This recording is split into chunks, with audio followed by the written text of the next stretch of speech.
খবরে আমরা নজর রেখেছি। বাংলাদেশের সাম্প্রতিক পরিস্থিতি নিয়ে মুখ্যমন্ত্রী মমতা বন্দ্যোপাধ্যায় তিনি রীতিমতো উদ্বিগ্ন। তবে তিনি জানিয়েছেন যেহেতু এটা কেন্দ্রের বিষয় তাই এটা নিয়ে তিনি কোনো রকম কোনো মন্তব্য করতে চান না। পাশাপাশি তিনি আরও জানিয়েছেন কেন্দ্রীয় সরকারের কাছে তার আবেদন তারা যেন অর্থাৎ কেন্দ্রীয় সরকার যেন ইউনাইটেড নেশনসকে বলে বাংলাদেশের সাম্প্রতিক পরিস্থিতির প্রেক্ষিতে ওখানে একটা পিস কিপিং ফোর্স পাঠানো হোক, অর্থাৎ সেই ব্যবস্থা যেন করা হয়। গোটা বিষয়টা নিয়ে আমরা কথা বলবো সরাসরি আমাদের প্রতিনিধি ষষ্ঠী চট্টোপাধ্যায়ের সঙ্গে। ষষ্ঠী, বাংলাদেশ ইস্যুতে মুখ্যমন্ত্রী মমতা বন্দ্যোপাধ্যায় কিছু বললেন না ঠিকই, তবে কেন্দ্রের কাছে তিনি কিছু আবেদনও করেছেন। সবিস্তারে জানতে চাইছি।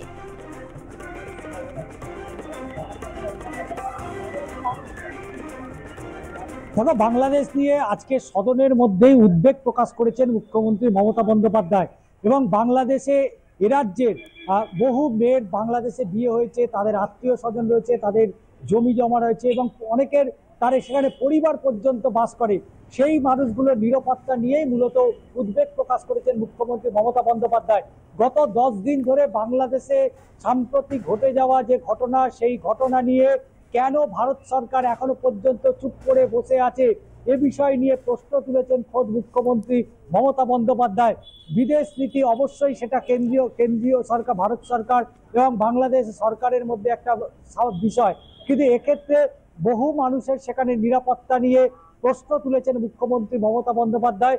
কেন বাংলাদেশ থেকে এ রাজ্যের বা ভারতবর্ষের অন্যান্য রাজ্যের যারা আত্মীয় স্বজন সেখানে কর্মক্ষেত্রে হোক বা সেখানে তাদের আত্মীয় হোক, অনেকেই সেখানে রয়েছে, স্টুডেন্ট রয়েছে, তাদের যে সার্বিক নিরাপত্তা সেই নিরাপত্তা নিয়ে প্রশ্ন তুলেছেন মুখ্যমন্ত্রী মমতা বন্দ্যোপাধ্যায়। অবিলম্বে একটি বৈঠক করে এ বিষয় নিয়ে বাংলাদেশের সাথে কথা বলে তাদের যারা বাংলাদেশে রয়েছে, ভারতবর্ষে যারা অনেকেই, তাদেরকে ফিরিয়ে আনার সেখানে ব্যবস্থা করা হোক। এবং তার পাশাপাশি মুখ্যমন্ত্রী আরো বলেছেন যে কিছুদিন আগেই ৭৯ জন মৎস্যজীবী তারা বাংলাদেশে তারা পার করে গিয়েছিল, অর্থাৎ যে জল সীমানা রয়েছে সেই জল সীমানা পার করে বাংলাদেশে চলে যায় এবং স্বাভাবিকভাবেই সেই বাংলাদেশে তাদেরকে প্রথমে ৭৯ জনকে আটক করা হয়, পরে তাদেরকে জেল পর্যন্ত হয়েছে।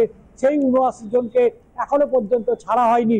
কিন্তু ভারতে এরকম বর্ডার পেরিয়ে চলে এসছে এইরকম ব্যক্তিকেও কিন্তু অসুস্থ থাকার পরেও তাকে সুস্থ করে তাকে বাংলাদেশে ফেরত পাঠানো হয়েছে। স্বাভাবিকভাবেই বাংলাদেশ নিয়ে উদ্বেগ প্রকাশ করেছেন মুখ্যমন্ত্রী মমতা বন্দ্যোপাধ্যায়। এবং চিন্ময় কৃষ্ণ দাসের যে তাকে যেভাবে গ্রেপ্তার করে রেখেছে এ বিষয় নিয়েও কিন্তু ইসকনের যিনি প্রধান রয়েছেন রাধারমন দাস, তার সাথেও কথা বলেছেন ওভার ফোনে। এবং ভারত সরকারের যে ভূমিকা সেই ভূমিকা নিয়েও কিন্তু প্রশ্ন তুলছে। তার পাশাপাশি যেভাবে বাংলাদেশে সনাতনীদের ওপর আক্রমণ এবং এ রাজ্যে যেভাবে আন্দোলন চলছে সেটা নিয়েও কিন্তু একেবারে বলতে ছাড়েননি মুখ্যমন্ত্রী মমতা বন্দ্যোপাধ্যায়। এবং তিনি যেভাবে পেট্রোপোল বা শহর কলকাতায় যেভাবে এই বাংলাদেশ ইস্যুতে বিজেপির নাম না করেই যেভাবে তিনি বলেছেন যে এখানে কলকাতা এবং পেট্রোপোলে যেভাবে সেখানে অবস্থান করা হচ্ছে, মিছিল করা হচ্ছে, এ বিষয়ে কেন ভারত সরকার হস্তক্ষেপ করছে না? ভারত হোক বা ভারতের বাইরে কোথাও কোনো ধর্ম বর্ণের মানুষের উপর আঘাত আনলে বাংলা কোনোদিন চুপ করে থাকবে না, তার প্রতিবাদ পর্যন্ত করবে। এবং সব মিলিয়ে যেটা বলা যেতে পারে, বাংলাদেশ ইস্যু নিয়ে কিন্তু মুখ্যমন্ত্রী এর আগেও আমরা দেখেছি যে সদনের মধ্যেই তিনি একবার বলেছিলেন যে এই চিন্ময় কৃষ্ণ দাসকে নিয়ে তিনি ফোন করেছিলেন।